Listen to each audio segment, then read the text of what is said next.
Good afternoon. My name is Greg Clement.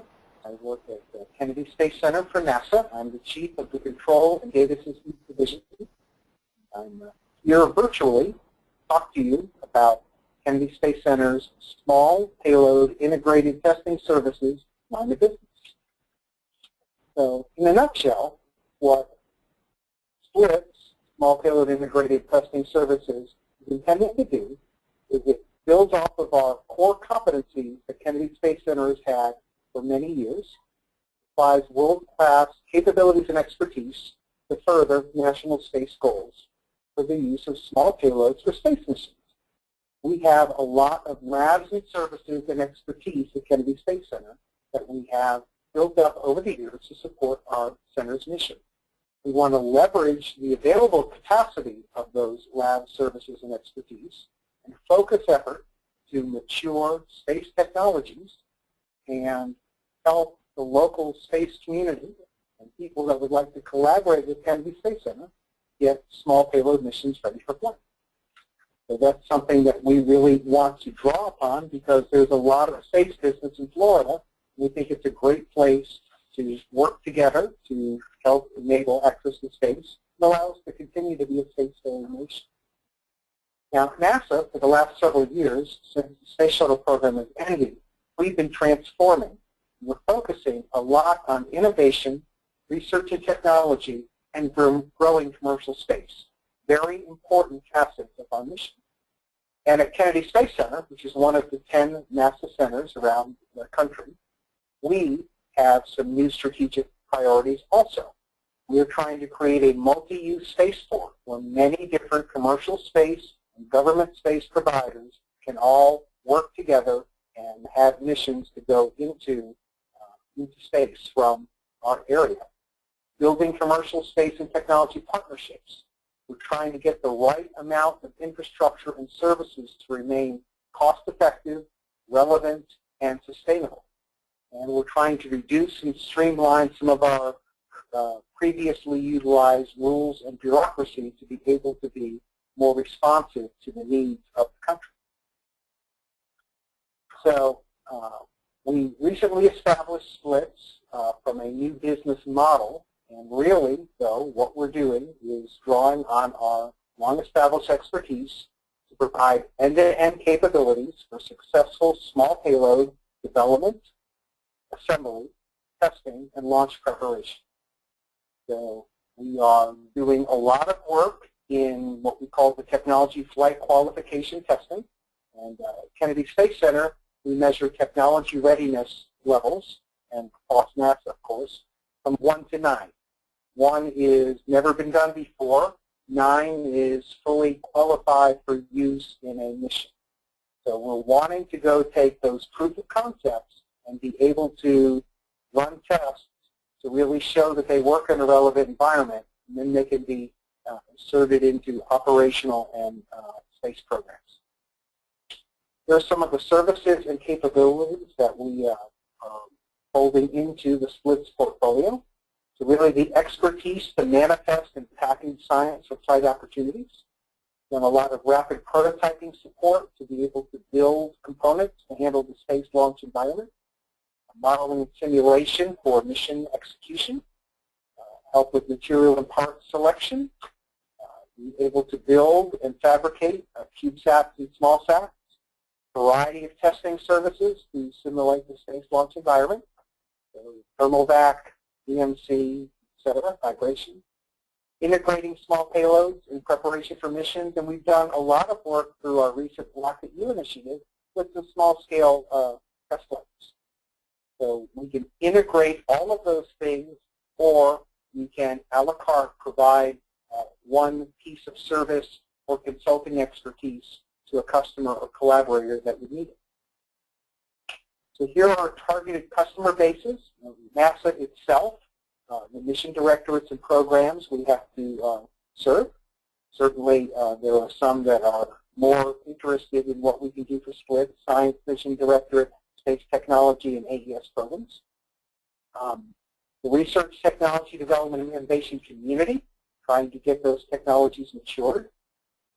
Commercial, government, and academic partners that would like to help us help want our help to build those small payloads, and collaboration with other NASA centers and local entities. Again, all about getting more missions, more technologies qualified, more things ready to access space. Small payloads are a very, it's growing very much as a market. Many people are getting into the small payload, small satellite business. Just a few years ago, it was not viewed as a very viable platform. The CubeSats and small sats for doing a lot of science and technology maturation or to do significant commercial missions, but with the advances in our computing and sensors and other types of electronics and capabilities and materials, we can now utilize small payloads, small sats, to be able to do a lot more missions. We want to do, at Kennedy Space Center, we have a lot of spaceport and range technologies that we have developed in our various labs. We have many innovators that are creating new capabilities that the nation are going to need. We have flight testing is that final proof to make sure that a technology works in a relevant environment. That's the main reason that small payloads can help. Instead of waiting for that large satellite, that large rover, which is hundreds of millions of dollars of a mission, we can do a lot of smaller tests with small payloads. There's a lot of business opportunities in the NASA budget. If you were to Google, NASA 15, fiscal year 15 budget request, you would get the summary report from the budget office, and it would talk about many different initiatives and investments that the space agency wants to make that tailor to small payloads, small satellites, developing and maturing technology and space commercialization. Locally in Florida, there's a Central Florida Small Sat community, which is a variety of companies, universities, government and state agencies that are interested in working together on developing small payload missions, working on proposals, and trying to leverage each other's expertise and capabilities to work together to really make an impact for helping our nation access space. And we really have done a lot of work here at Kennedy, and we think we'd be a great partner to work with others. So this is a graphic of some of the different types of testing and activities we've done over the years. So from the very early days of the space program, we've been doing payload integration, preparations, building and preparing satellites for missions. During Mercury, Gemini, and Apollo, certainly. During the space shuttle, and originally we had things called getaway specials to take advantage as much of the payload bay as possible. But even toward the end of the shuttle program, when we were exclusively building and assembling the International Space Station, we still brought small payloads up into space. Just in time, we would test and install and get those ready. We've done a lot of work through our Rocket U and our Alana initiatives on getting CubeSats built, ready, and tested and assembled. And then some of the work we've done with balloons, and you might have heard of the Morpheus lander, which is going to be an autonomous lander that is going to detect different ways to avoid obstacles and debris. So we did the work in getting that Morpheus lander ready for its testing. So what we're trying to do at Kennedy Space Center is we're trying to be more focused on enabling business. We want to be responsive to customers and their needs.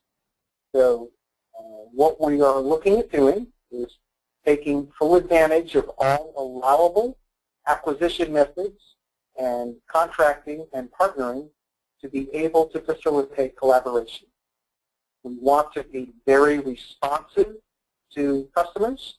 We have to have the appropriate amount of caution and thought that goes into the work, but we want to be very focused on our customers and to provide answers promptly to be able to help our collaborators make those business decisions when it's time to do that. The way that we're executing the line of business, so we essentially have divided the splits into 6 different capabilities, 6 different areas.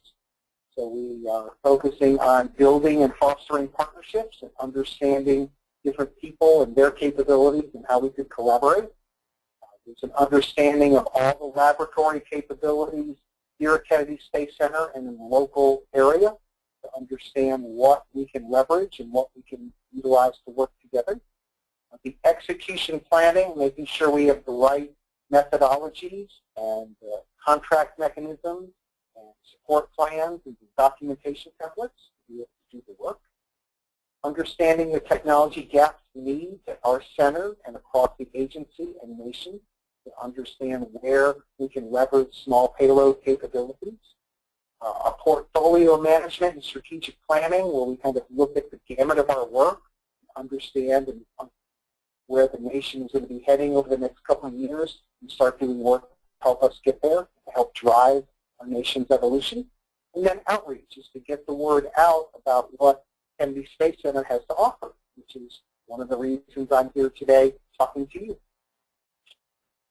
In the near term, some of the things we're getting ready to do. So we're still getting our documentation and the rest of our planning timed for the line of business. We have a non-reimbursable Space Act agreement that we are creating to facilitate collaboration with the local members, Central Florida Small Sat community partners. We're getting a variety of standard support templates developed that will make it easy for customers that work with us to understand the support that can be provided, the costing, and the resources needed for utilizing and how to work and collaborate with Kennedy Space Center. And then getting all the right execution documentation ready to go. And in the middle of doing that type of work, we are planning on integrating and packaging some of our high priority KSC technologies. We tend to be through a balloon or suborbital mission within the next year. And we're going to do small flight opportunities at the end of 2016. And then we have a goal of getting some technology demonstration CubeSats included into the Space Launch System heavy lift rocket first mission, which will be in the end of 2017 or early 2018 timeframe. There is kind of a growing interest in the 12U CubeSat form factor, about the size and weight of a case of beer. We think that would be a much better platform for bundling technologies for demonstration. We're going to do some efforts in helping create that infrastructure to help support that larger size. And certainly working through the Launch Services Program and all the other flight opportunity providers to leverage how we can get small payloads and small sats up into space, not only for Kennedy Space Center, but for the rest of the country. So this is a pretty exciting endeavor for KSC, and we've had this expertise for a long time, but there's now a new focus on helping facilitate business partnerships. And really, there's a strong belief here at Kennedy Space Center that small payloads and CubeSats are kind of an emerging trend in how to get a majority of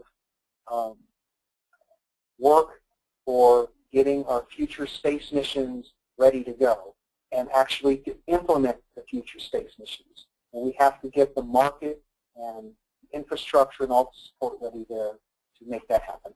And KSC is very happy to work with anyone and everyone. It's one of NASA's goals to help foster commercial space and to help us be a space-faring nation and to explore. We're happy to do all those things. Just wanted to leave you with a couple of quotes. So, our Center Director, on the anniversary of the Apollo landing, we wanted to indicate that technology drives innovation, and we're building upon our accomplishments to test and fly transformative cutting-edge technologies today for tomorrow's mission.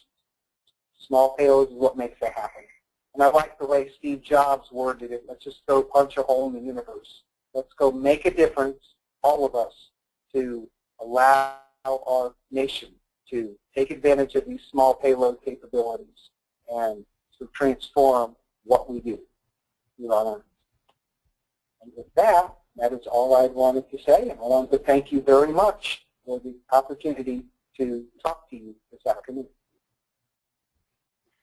Thank you. Thanks, Greg.